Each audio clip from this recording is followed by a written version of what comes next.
Everyone, and welcome to the 5th webinar of the 2022-2023 EMOS webinars program. My name is Caterina Giusti. I'm professor of statistics at the University of Pisa in Italy. As a member of the EMOS team of my university, I'm working at the organization of this webinar program on behalf of Eurostat, together with the German company Startup. Today, I will act as the webinar moderator. Now, let me first explain for any newcomers that EMOS stands for the European Master in Official Statistics, a joint project of universities and data producers in the EU member states, EFTA, and EU candidate countries. If your university is interested in applying for the EMOS label, please consider that the permanently open call for universities is available on the EMOS dedicated page on Eurostat website. For staying in contact with the EMOS news and community, please follow the EMOS Twitter. The Twitter handle is @EU_EMOS. It's now time to start with our webinar. Before I give the floor to our speaker, let me first briefly explain how we run the webinar today. As you can see this year, the EMOS webinar stream on Zoom. The webinar is recorded and the recording will be uploaded on the EMOS YouTube channel, where you can already find the recording of the past webinars, as well as the past 2 EMOS workshops.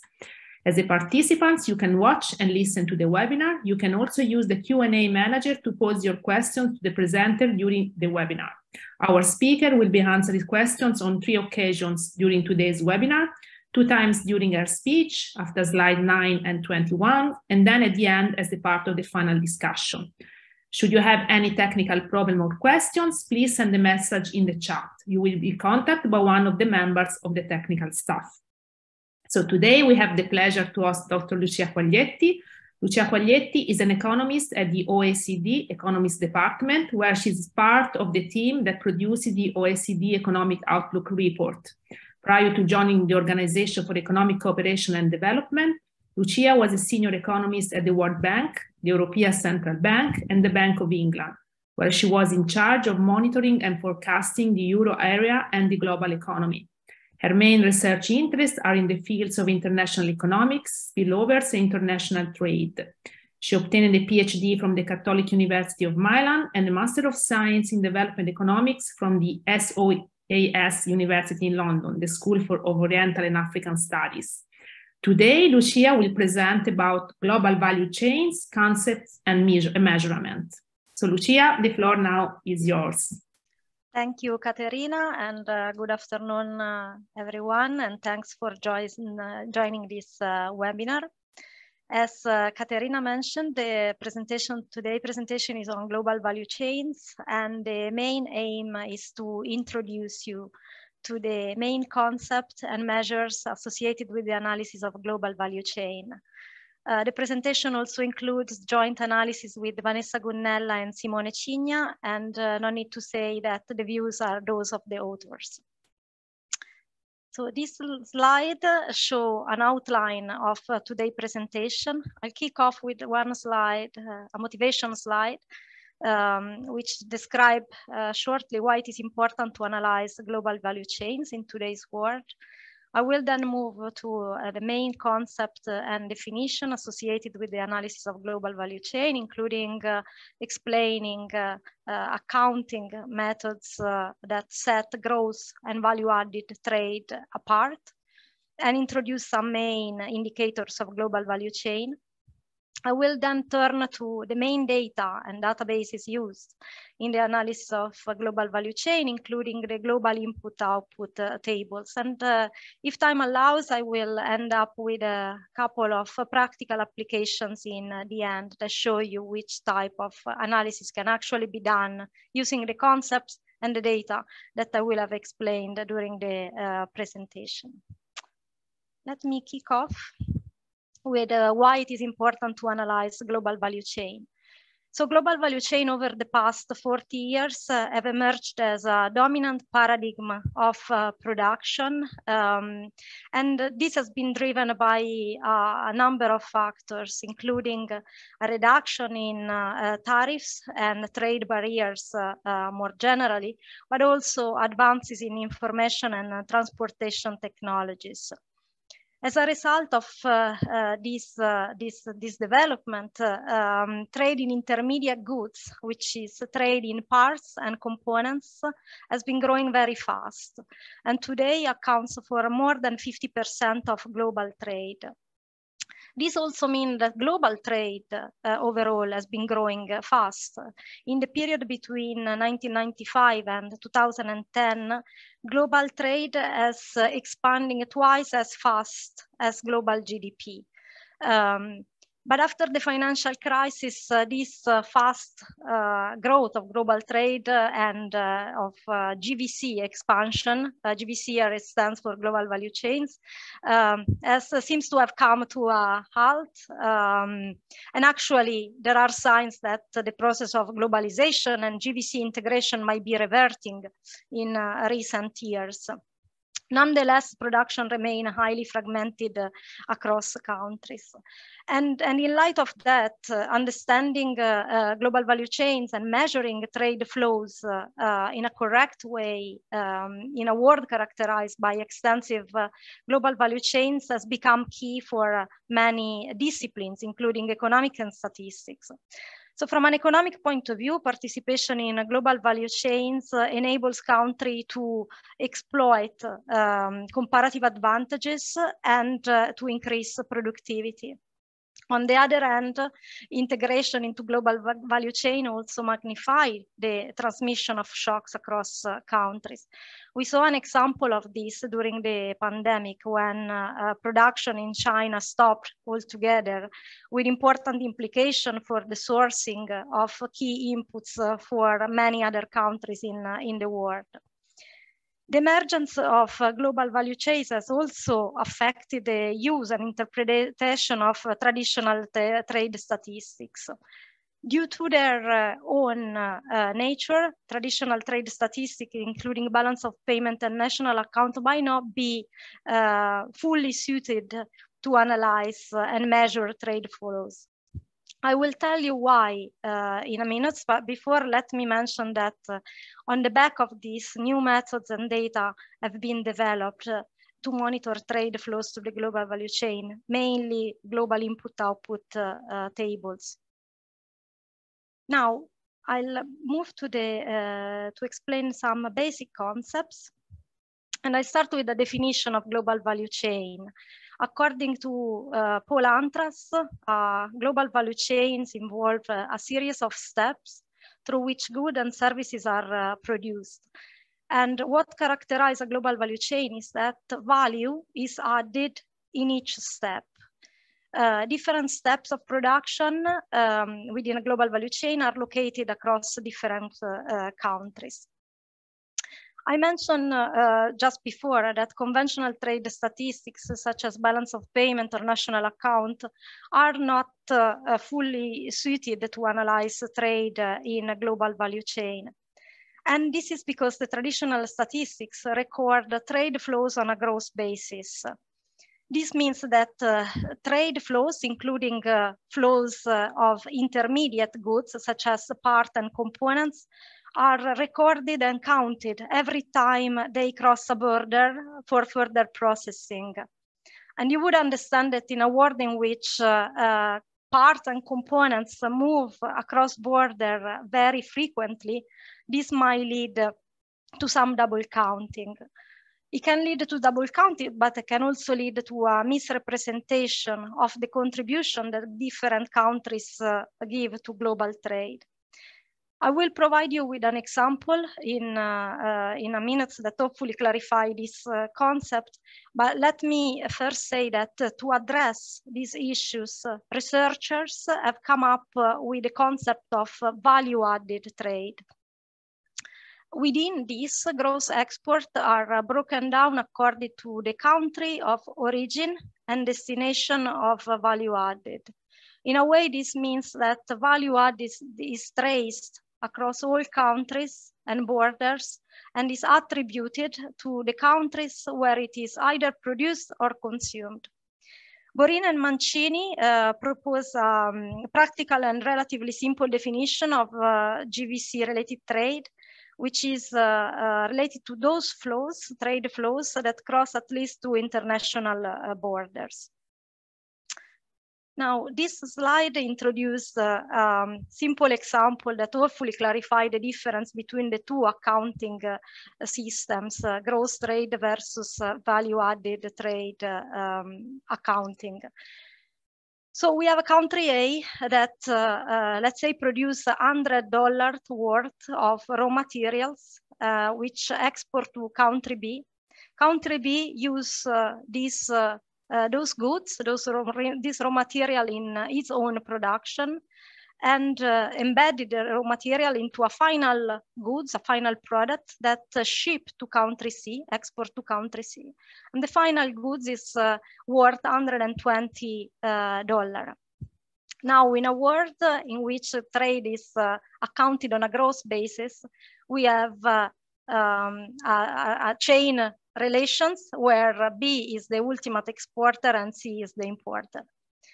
While if we instead measure trade on a value-added base, we would count and we would count that A export directly $100 of value-added directly to C, while B export $20 to C, which is the only the bit of value added that B add on top of what he has already received by A. And the table below show you the deficit of country C vis-a-vis A and B. And you see that in a gross accounting framework, country C has a deficit of $120 vis-a-vis B, but zero against A. While in a value-added accounting world, he has a deficit of $100 vis-a-vis A, which is the first producer of that value-added, and of $20 versus B. Also worth noticing that total the deficit of country C vis-a-vis the world, B and A and B, is the same under both accounting methodology. So in a way, what this different definition of an accounting of trade does is reallocating trade flows according to countries. World trade or the total trade deficit of countries will not change according to the two accounting methodologies. The table here shows the US trade balance in 2015. Oh, sorry, just 1 second.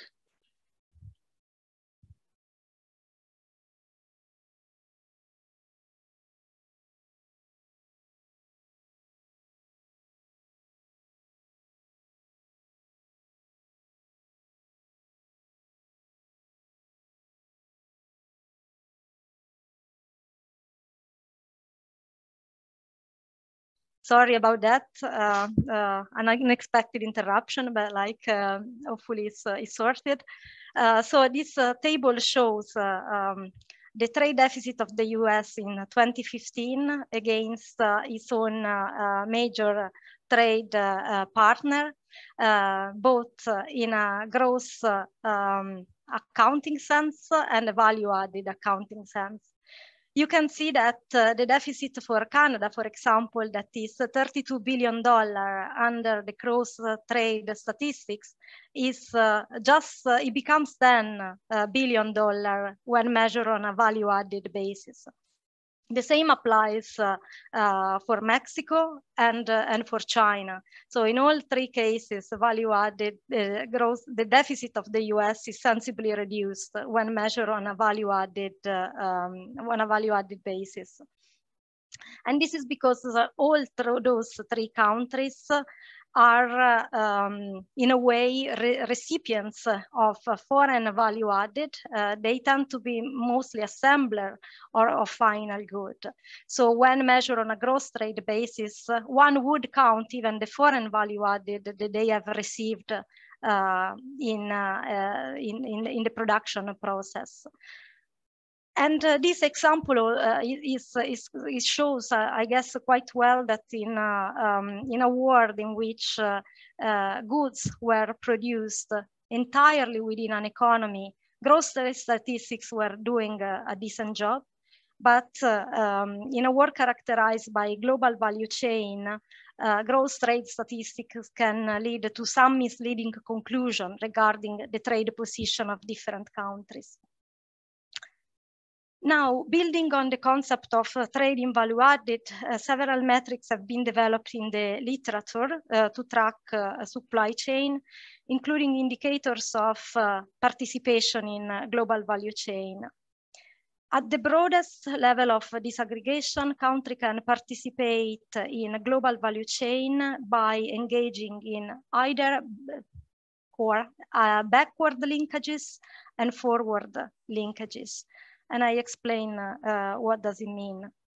Backward participation, also called upstream participation, measure the share of foreign value added that is embedded in the export of a given country as a share of its gross export. The forward component refer instead and measure the domestic value added of that given country that is exported abroad in a trade partner, used in production and processed further there and further re-exported. So here you really see the double borders dimension that I mentioned before in the definition of global value chains trade given by Borin and Mancini. The diagram in these slides hopefully provides a simplified illustration that helps to clarify the two concepts. Country A is a manufacturer of tires. For the production of tires, he can either use his own domestic value added, so its own inputs, but can also source inputs from abroad, let's say from a country C, for example, in the form of steel frames. If one counts the foreign value added of C into the gross export of A to B, one obtains the measure of backward GVC participation of A. The forward participation is instead obtained by counting the value added pertaining to A, which is embedded into tires that are sold to B and which are used in production of country B to, let's say, produce cars that are then sold to a final country D. So the overall measure of GVC participation take into account both dimensions, backward and forward, and are actually obtained by summing up the two as a share of total export of a given country. Now, those are only a couple of indicators that related to the analysis of global value chains.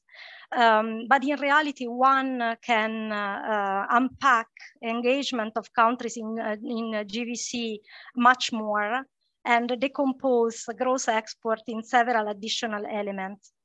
The chart in these slides decompose the gross export of the US by trade partners.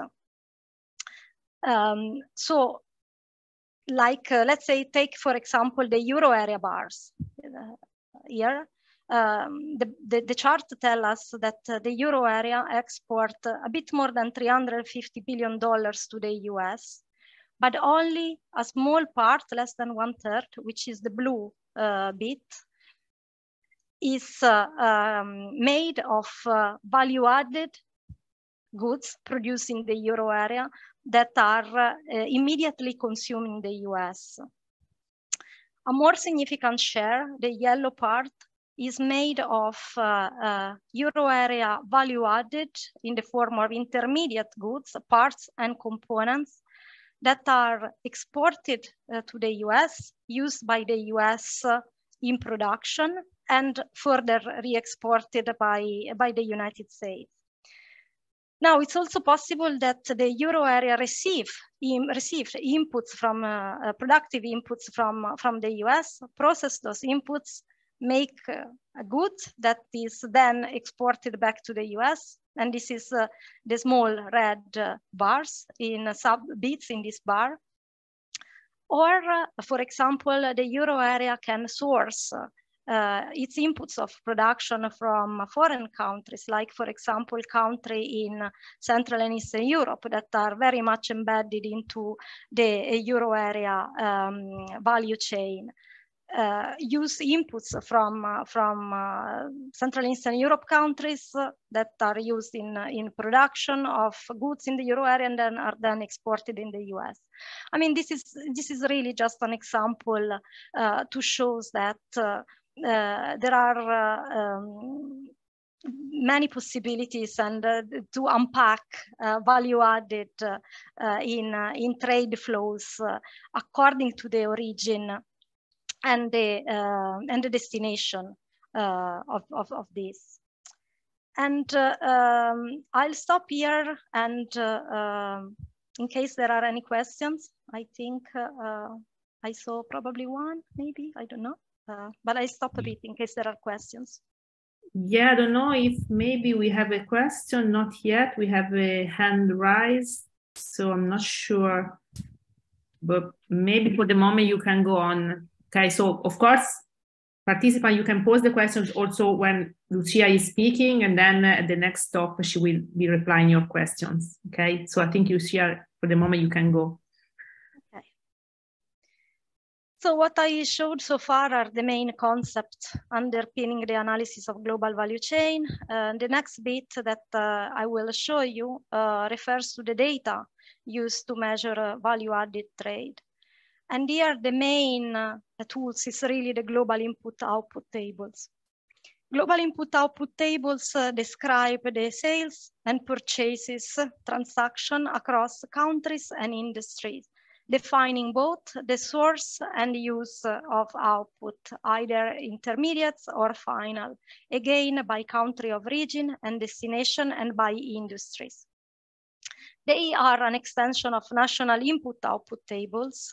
Without going too much into the details, input-output tables are very similar to global input-output tables, but for a national economy. So they can be product by product or industry by industry matrices, depicting the inter-industry or inter-product relationship within an economy. Global input-output tables are then based on national input-output tables and national accounts, combined with trade data for goods and services and nominal price. So that combined together, trade data with the individual national account and input-output table really give us the global system of production and use of goods and services across country and sectors. Now, there are a number of global input-output tables from different sources that are available. And this slide summarizes the main ones, including the countries that they cover, the sector, and the years over which they are available.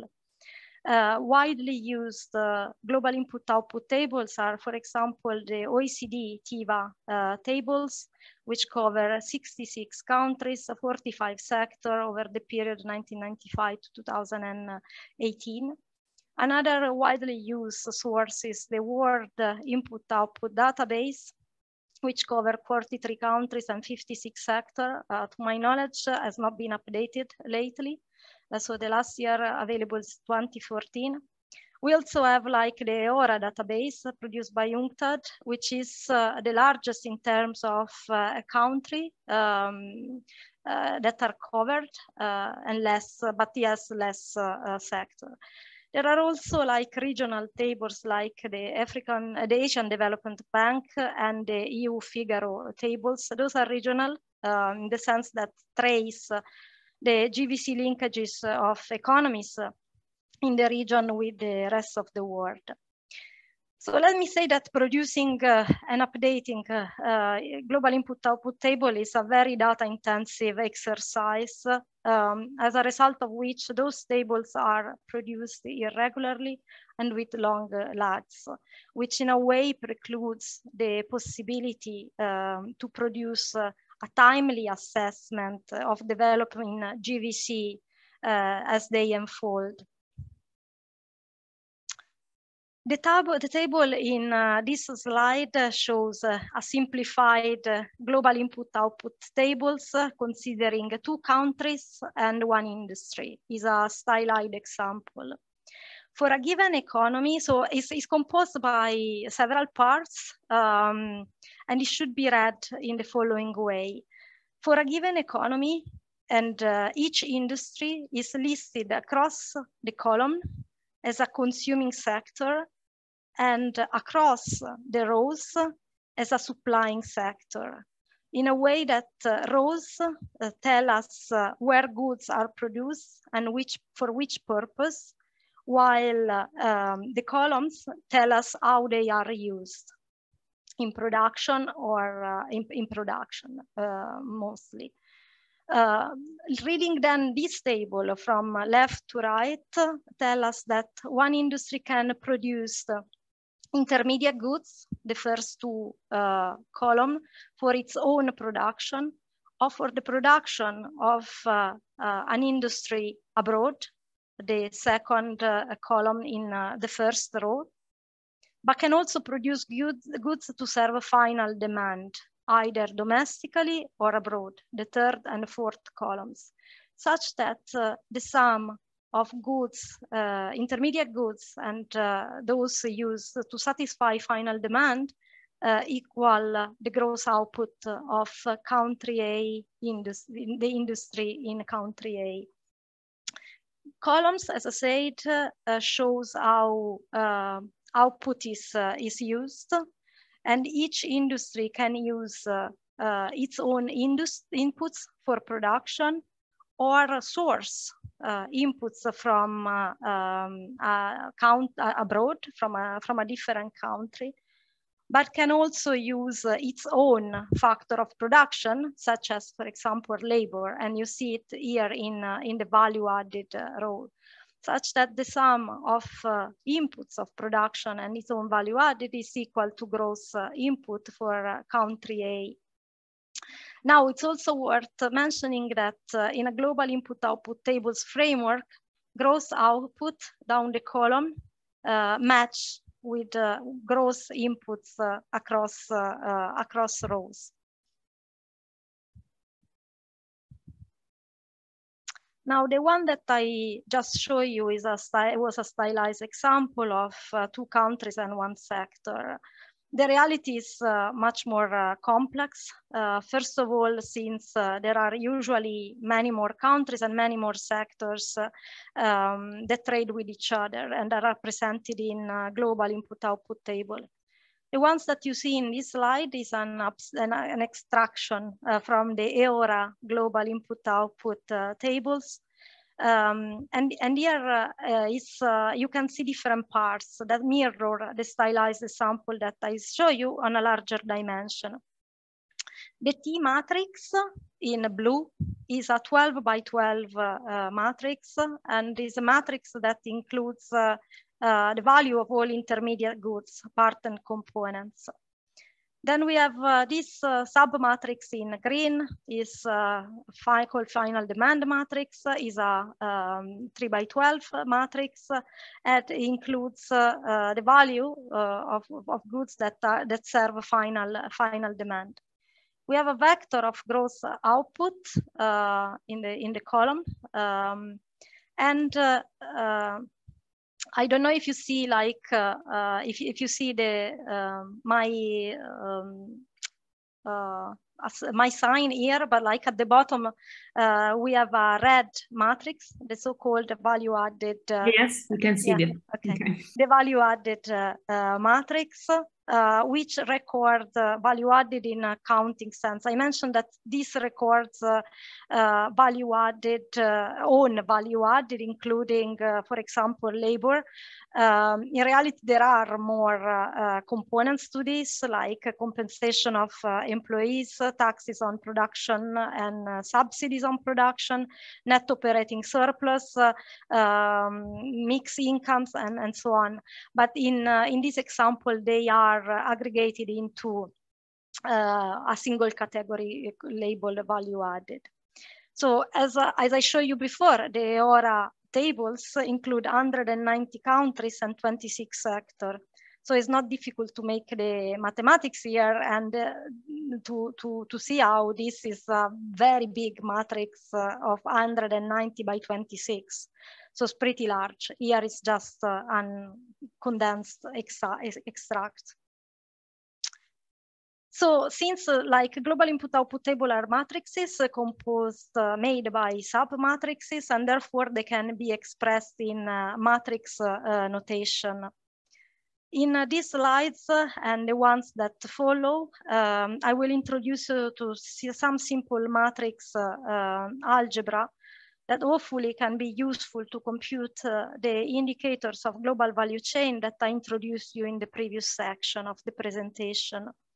What I show you here is a simplified matrix algebra, but for further references and for more extensive computation, you can refer to Borin and Mancini 2019 or Koopman, and the references to those papers are in last slides of this presentation, together with a few additional biographical references. So let's assume X is a vector of gross output that matches the vector we saw in the previous slides pretty much. We have AX is a matrix of goods for intermediate use, which mirror the T matrix, the blue matrix that we saw in the example of the EORA table. And then we have a Y matrix, which is a matrix of goods used for final demand, which is the green FD matrix in the previous slide. Now I now introduce a new matrix in red, the A matrix. Is called matrix of input-output coefficient. So this is not immediately available, unlike the other sub-matrices from the global input-output table, and need to be derived. It's quite an important matrix because it describes the units of intermediate goods that are needed to produce 1 unit of gross output for each sector and each country. So really it tells, it's also called matrix of technical coefficients. So it really tells us how to produce what unit of output in each sector, in each country, what are the units needed of different intermediate goods of and one can express the global input-output table like in equation 1. So X, which is gross output vector, is equal to the sum of AX, the matrix of goods for intermediate use, plus Y, the matrix of final demand. We saw this in the example I showed you before.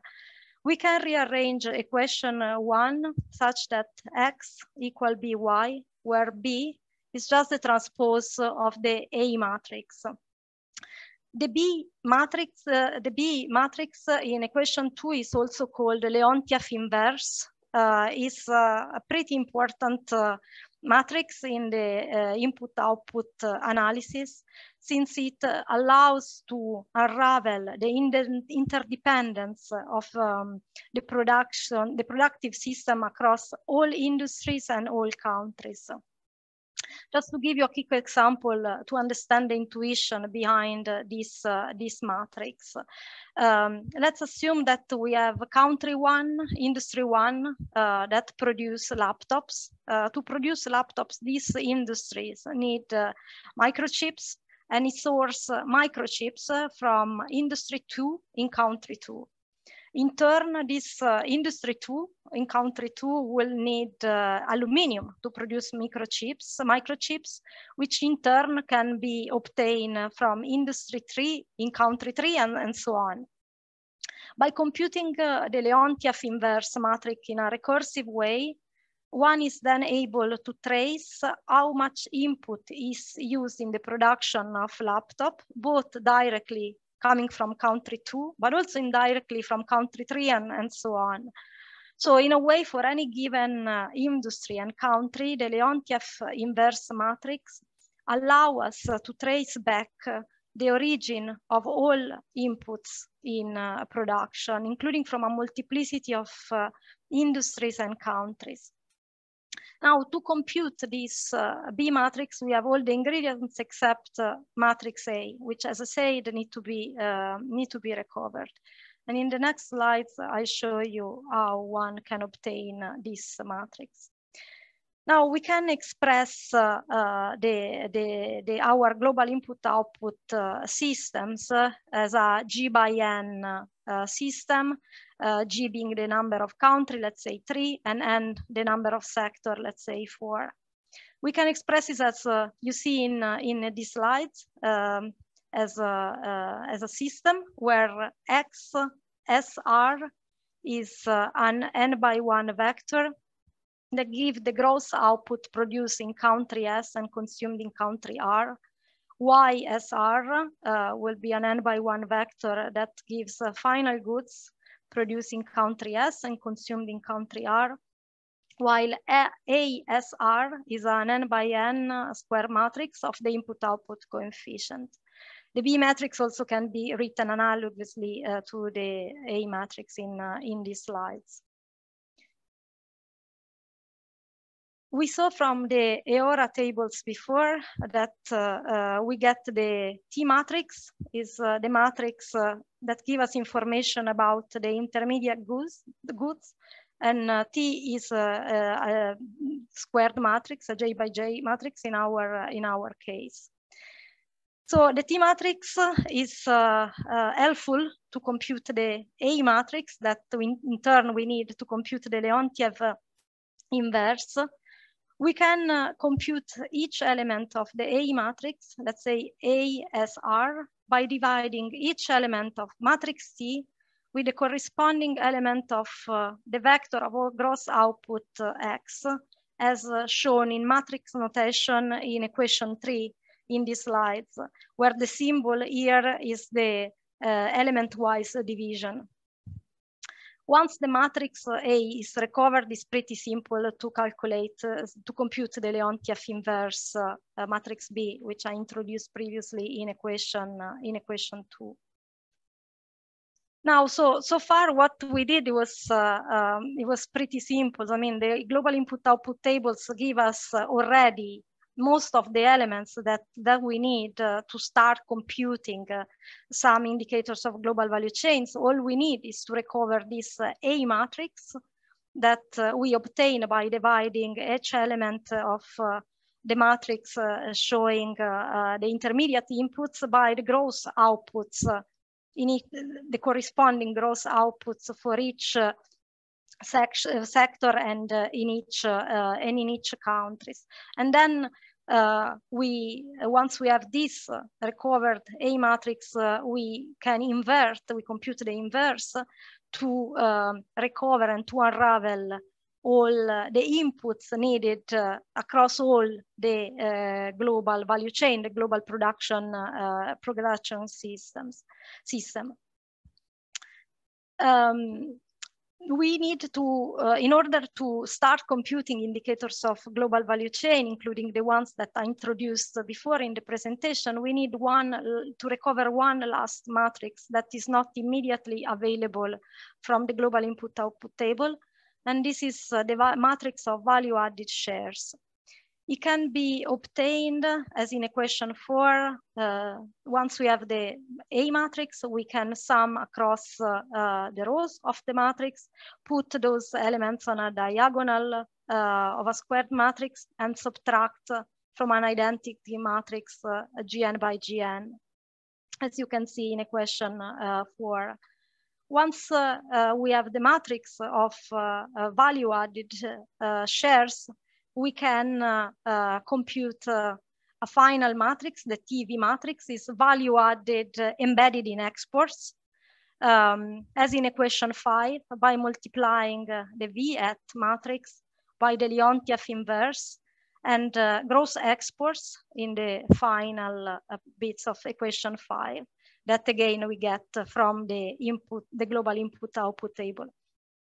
It seems complicated, but at the end of the day, it's just one last step in which we extract the value added embedded in gross exports for each country and for each sector, taking into account the value added that is sourced from other countries and other sectors across the whole productions, the global production systems. Now, and this is in a way needed to compute the indicators of global value chain participation I introduced before. I recall they are backward GVC participation and forward GVC participation. These slides I showed in the previous part of the presentation. You might remember that backward GVC participation count the foreign value added embedded into the export of a given country, while the forward dimension refer to the domestic value added of that country that is further exported as a share of gross export. Now, equipped with the global input-output table, the matrix algebra I showed you before, we can compute those two indicators. Instead of going through some more matrix algebra, I thought I will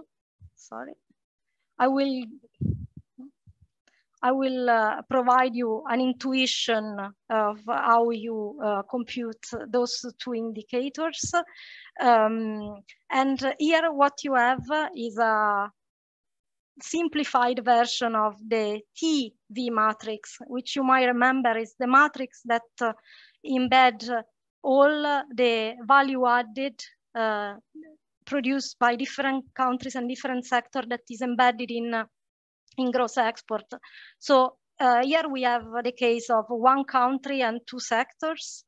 We have a vector of value added embedded in gross exports, and we have gross exports and the units needed to compute both of them. Now here, like in the same structure of the global input-output table, in the end, this is just a subset of a wide global input-output table extracted by using the matrix algebra I show you. The rows show how much value added, let's say for country A in the manufacturing sector, is used to produce export, while column tell us how much value added of A is used in total to produce gross export. So you will notice that gross export of country A, the manufacturing sector, is 9 units, while the value added of A embedded in gross export is 8.7. So, and there is a simple explanation behind this, and this is the fact that to produce gross export in its own, the gross export of A includes value added produced by A, but also value added that A source from abroad. So is this 0.8 unit are sourced from countries abroad. So we go back to the definition that I gave at the beginning, the difference between gross export and value added export or value added trade. We can unpack this table to compute the two indicators of GVC participation, the backward and the forward indicator of GVC participation. As mentioned, the column measure the value added, tell us how much value added is used to produce gross exports.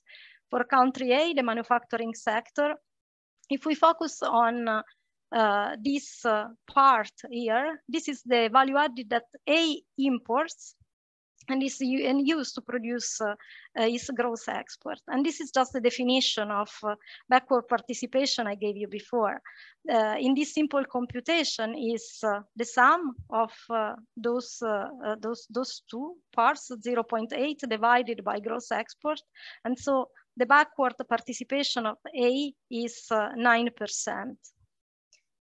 The forward dimension, we can instead, the forward indicator, we can obtain it from the right side of this slide, which extracts the raw dimension from the table in the previous slides, which, as I mentioned, show the value added, which is sold by country A, the manufacturing sector, to produce gross export.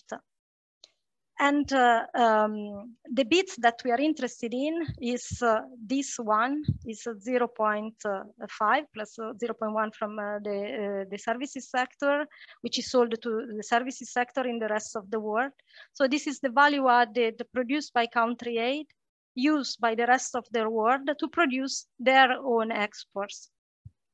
And this is the definition of forward participation I gave before.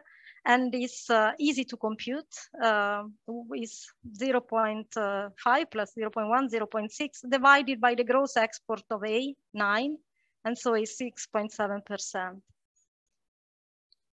I will stop here. I'm aware that it was a fair bit to digest. In case there are questions, happy to take any. Okay, yeah, Lucia, yes, I receive, you don't see that in the chat because I directly receive a question. It's more a general question, so I don't know if you want to answer now at the end.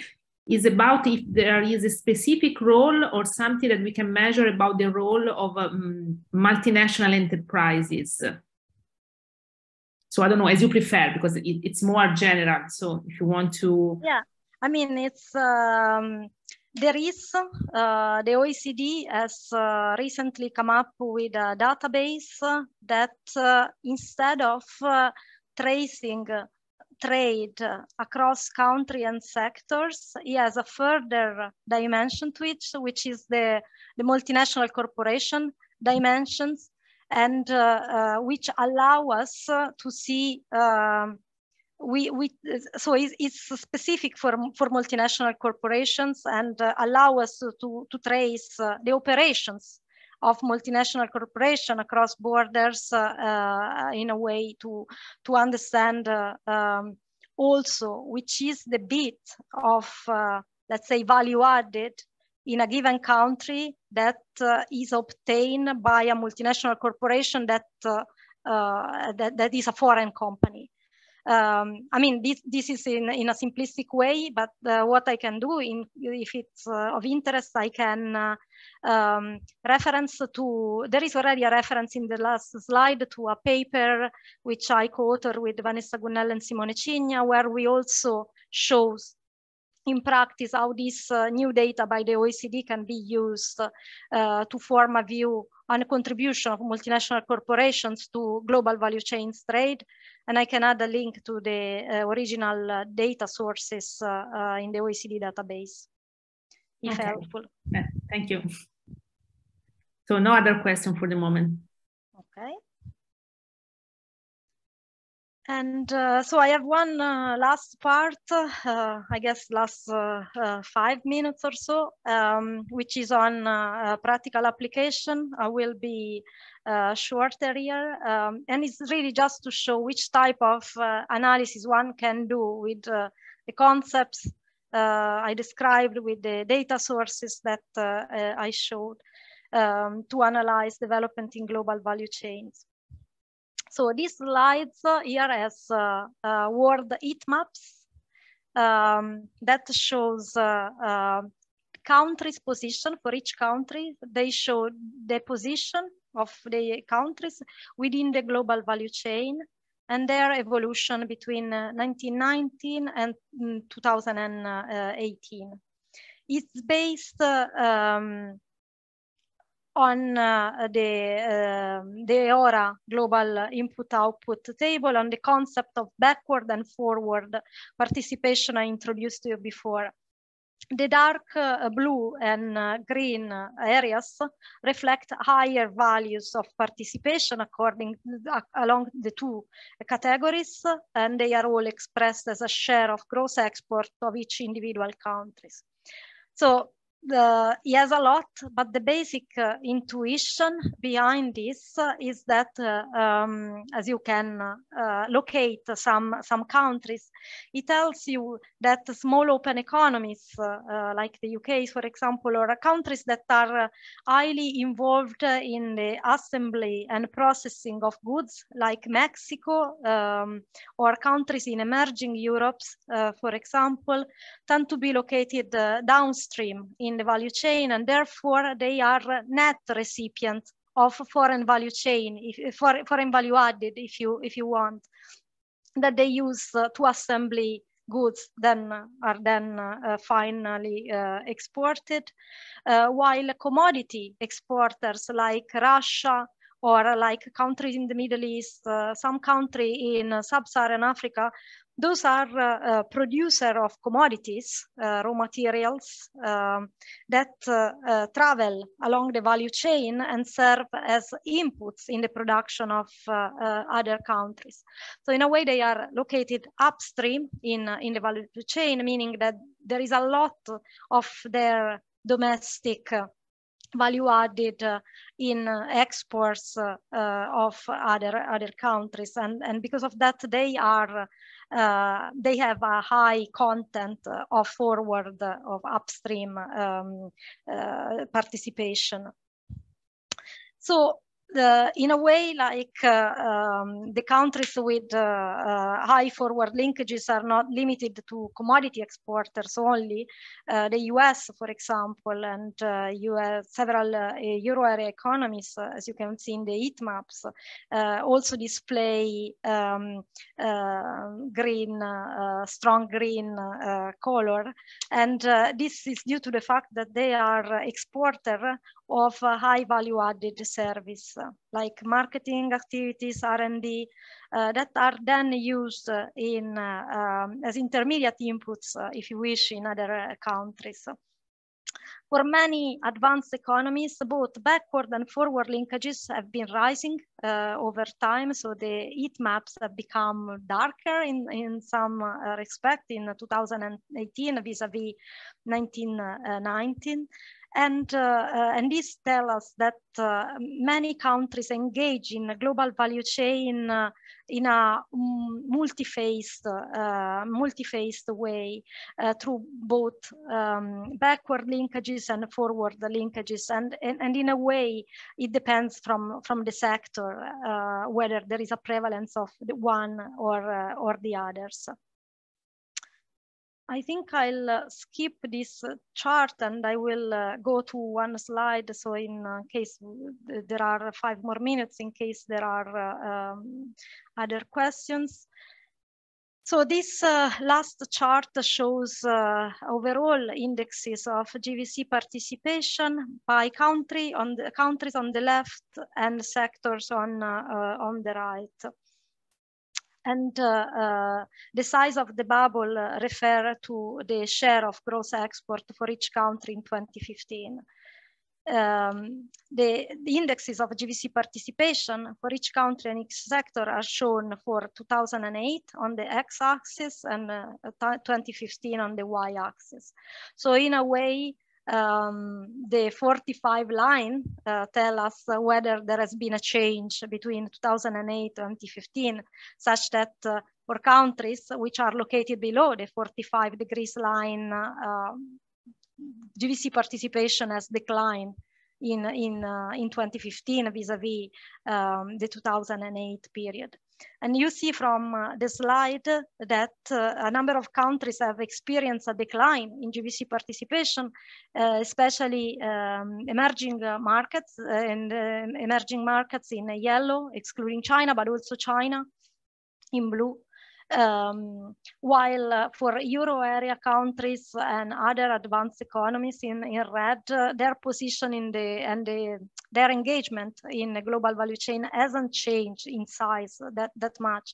So what we can really conclude at a global level, the slowdown in GVC participation has been a phenomenon that has mostly occurred because of a lower participation of emerging markets.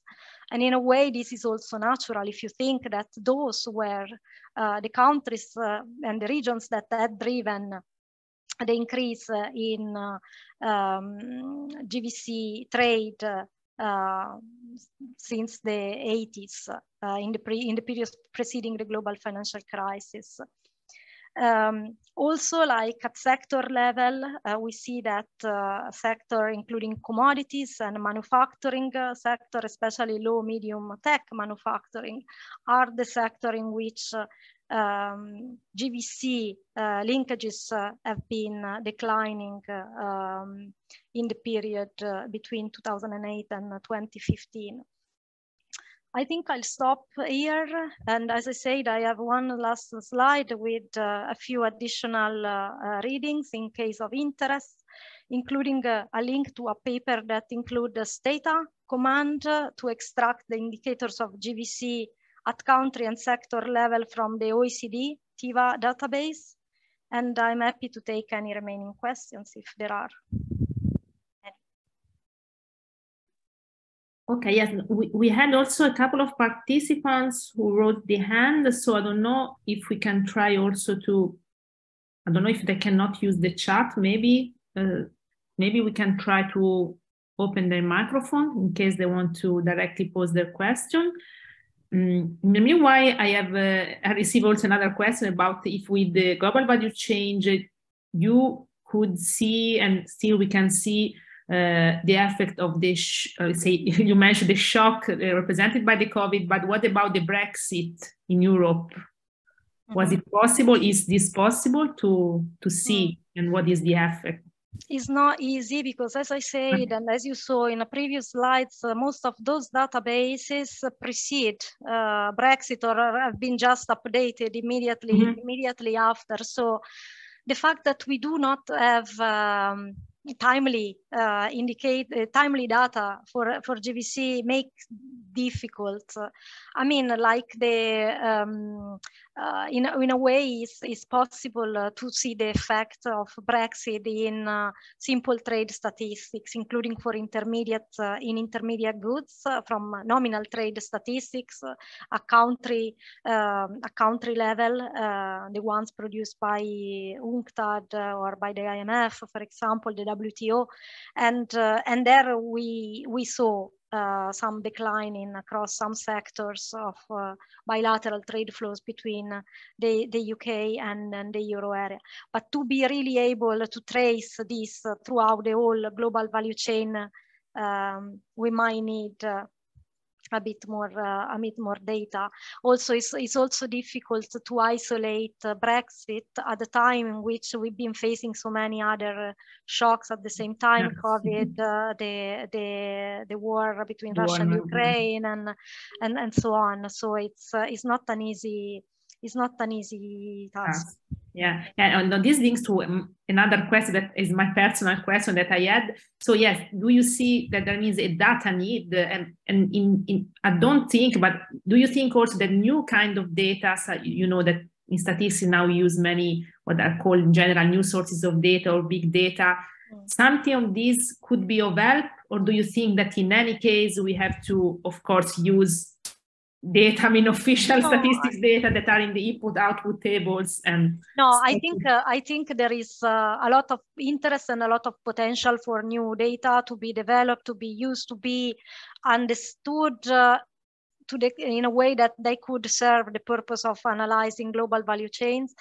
I don't want to make too much publicity to that paper that I co-authored with Vanessa and Gunnel and Simone Cigna, but there we attempted to produce a tracker of global value chain a timely tracker in a way, using simply nominal trade data, very granular trade data at product level and country level. And the tracker has a good correlation with the indicators obtained from the global input table. And what it shows that the declining trend of GVC integration that you see from the global input-output table has continued over time. Well, I mean, not a slow pace of growth of GVC integration has continued even in the last few years, including 2021 and 2022, although the COVID situation in 2020 and 2021 mess up things a little bit. But I mean, in a way, there have been attempted by the OECD also to come up with the proxies for indexes of GVC integration based on alternative data sources. So I think is a venue for research that will and could be exploited further. Okay, so in the meanwhile, I'm trying to ask Elena, I guess, and Ivan if they want to speak, because they raised their hand, but I don't know if they could not use the chat. So please, could you raise again your hands if you want to use the microphone so that we can open your microphone? I don't know, otherwise maybe it was just a mistake, because yeah, we are also running out of time. So I will ask you my last general question that I usually pose to all the speakers, that is about, of course, the role of statisticians. So do you see any specific role, I think not only now, but also in the future, that statistics as a discipline, and also, of course, statistician can play to in this field? I mean, I think it's like it comes out of the presentation that to understand the data required to map, understand, and analyze global value chain is huge, and it's a combination of sources, and therefore, like coming up with better statistics, more up-to-date statistics, as we just discussed, more granular statistics, if you want. I mean, it's key. It's a huge task where a statistician can play a very, very important role. So I don't think at this time that we have other questions. So, and also time to close. So thank you very much, Lucia, for this very interesting presentation, and many thanks to all our participants who joined us today. As participant, you are invited to fill in a short survey about today's webinar. The survey will open your browser after the end of this Zoom meeting. If you don't have time right now, you will receive a link by email to fill in the survey later. We really appreciate your feedback to further improve our EMOS webinars. The next webinar is scheduled for the 16th of March, when Stephanie Stamets from the University of Lausanne will present about labor market inequalities in Europe.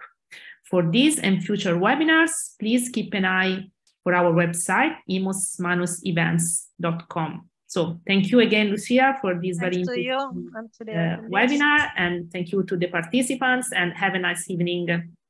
Bye. Bye.